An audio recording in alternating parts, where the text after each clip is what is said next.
For most Belizeans, visiting the Chiquibul, walking through the thick forest and experiencing nature at its finest is merely just a thought. But for these highly trained F.C.D rangers and B.D.F soldiers, it is a weekly routine attached to their responsibilities. Cameraman Darrel, Moguel and I trekked more than 4 kilometers deep into the Chiquibul, and I'll be first to admit that it was not a walk in the park. After receiving the details of the day's plan, we set forth from Tapir Camp. Led by a team of armed B.D.F and F.C.D rangers, we set out first by car through a old logging road. The charcoal road is here. We will be driving. It's a logging road. We'll be driving about 10 kilometers to this point. So really to document how human footprint is occurring, any dangers, any threats, any hotspot issues. And of course we work very closely with the B.D.F, right? Particularly on the other CPs. We arrived at the drop-off point and into the jungle we ventured. Our trek would lead us to the Caballo Conservation Post, 1.5 miles away from the borderline. As we forced ourselves through the thick forest, the start of the trek felt painless. The forest canopy provided much needed protection from the sun's harmful rays, and the cool wind blowing through the trees was refreshing. The group would pause every so often as the leader checks the coordinates and gives the instruction as to which direction we would take. We arrive at the first point, a secondary forest. What used to be a clearing is now slowly returning to its natural state, a process which will take many years. The B.D.F soldiers advanced to secure the area.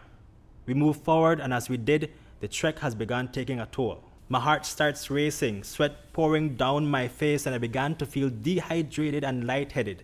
We take a break to recharge. The soldiers and rangers stand guard. It takes a lot of determination, a lot of will, a lot of commitment to go out there. You know, particularly this time of the year, it's very hot.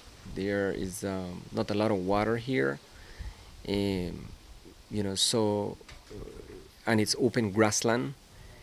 So walking out there is very difficult. They have to take their water from here all the way to as far as they will go. They have to take enough water, and that water they will use until they get back here. So you walk 5 miles, you need at least a gallon of water, you know. So you have to conserve water and, you know, be able to do your task. And the task of getting safely to the CP was easy for the soldiers and rangers. They are accustomed to it. I wasn't.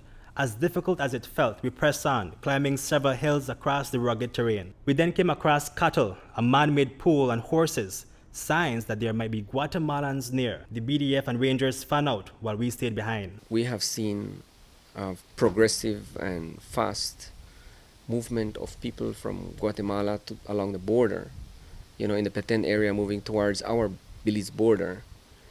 And in like around 2002, 2004, we noticed that really expanded very, very quickly. Rangers cut the wires of a fence for us to continue our journey. It was a monitoring trip, so the location of the cattle was recorded. The soldiers and rangers will return to the area with the intention to make an arrest. Because of the illegal cattle ranching within the adjacency zone, addressing the issue is complicated as it requires instructions from the government. After what felt like a never-ending trek, we were finally some 100 meters away from the conservation post. The last leg of our journey was particularly difficult.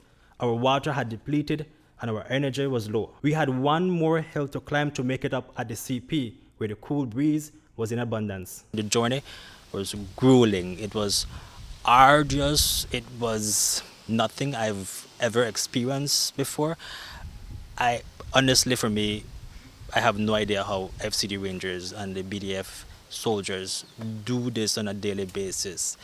I'm talking about incurring splinters all over your body, ticks crawling, trying to bury themselves under your skin, scratches, and it wasn't an easy task. If your body isn't fit for such a journey, you'll be pushing your body to the limits, which is what we did today. The work that these F.C.D rangers and B.D.F soldiers do within the Chiquibul, for the most part, goes unnoticed. The resources basically are broken down into manpower and funds. And then apart from that is the commitment to do this work. So you can separate it in both. You have the resources, but then you still, even you can have all the resources, but if you don't have the commitment, you still can mess it up. And we are grateful that we didn't. Hipolito, Novelo, News 5.